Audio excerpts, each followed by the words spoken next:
नमस्कार माझ्या भगिनींनो, तर माझी लाडकी बहीण या योजनेचा 15 हप्त्याचा वाटप आता संपलेला आहे। 14 ऑक्टोबरपर्यंत पात्र महिलेच्या खात्यामध्ये 1500 रुपये पोहोचलेले आहे। आता सर्व महिलांचं लक्ष असणार आहे की आपली केवायसी जे आहे ते लवकरात लवकर पूर्ण करावे, कारण आता 17 नोव्हेंबर जवळ येत आहे। 17 नोव्हेंबरच्या आत तुम्हाला आपली केवायसी करणे गरजेचं राहणार आहे। फक्त 1 महिना तुमच्याकडे केवायसी करण्यासाठी उरलेला आहे। केवायसी करताना तुम्हाला 2 आधार कार्ड नंबर या ठिकाणी मागितलेला आहे। एक तर स्वतःचा पण लागेल आणि दुसरा तुमच्या नवऱ्याचा किंवा तुमच्या वडिलाचा। ठीक आहे, यांच्या आधार कार्ड क्रमांकाशिवाय तुमची केवायसी पूर्ण होणार नाही। पण या ठिकाणी महिलाची जे आधार क्रमांक आहे ते संपूर्ण केवायसी पूर्ण केलेले आहे, म्हणजे त्यांचा आधार क्रमांक हा बँक खात्याशी पण संलग्न आहे, त्यांचा मोबाईल नंबर त्यांच्या आधार कार्डशी संलग्न आहे, म्हणजे जो बँक अकाउंटला आधार नंबर दिलेला आहे त्याच बँक अकाउंटला त्यांचं आधार कार्ड संलग्न आहे, जोडलेलं आहे।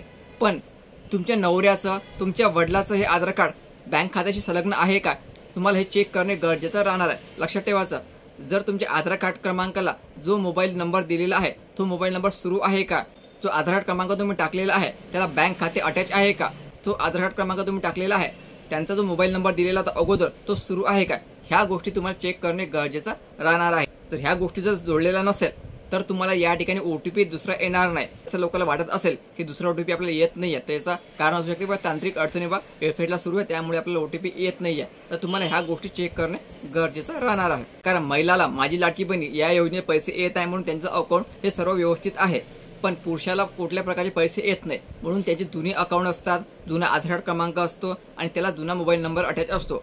तर बऱ्याचशा पुरुषांनी आपला मोबाईल नंबर पण हा बदलवलेला आहे।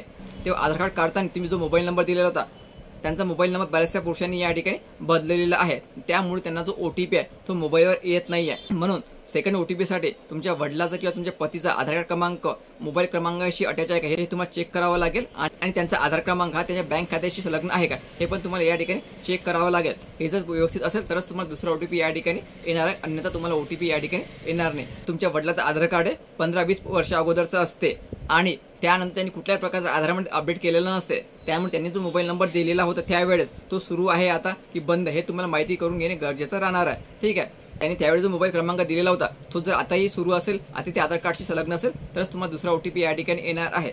ठीक आहे, मला ना जर तुम्हाला जर आपली जर केवायसी पूर्ण करायची असेल तर या गोष्टी तुम्हाला चेक करणे गरजेचं राहणार आहे। तर व्हिडिओ खूप महत्त्वाचा, जास्तीत जास्त महिलांपर्यंत व्हिडिओ शेअर करा। धन्यवाद।